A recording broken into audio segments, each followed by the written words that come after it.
తర్వాత దానిపైన 3 పెట్టుకున్నాను.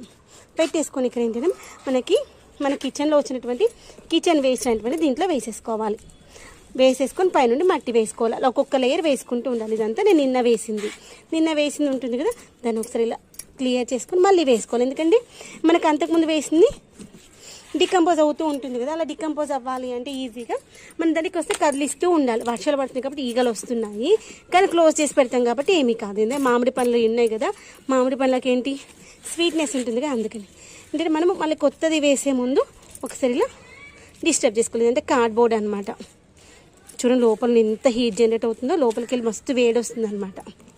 ఇలా ఒకసారి ఫ్రీ చేసుకున్నాక అరటిపండు తొక్కలు, మామిడి పండ్ల పీచులు, మన కిచెన్లో వచ్చిన వేస్ట్, తర్వాత ఇప్పుడు మిద్దెతో ఊడ్చినాం కదా అదంతా కూడా దీంట్లోనే వేస్తాను. ఇప్పుడు ఇలా అన్నాం కదా, తర్వాత ఇప్పుడు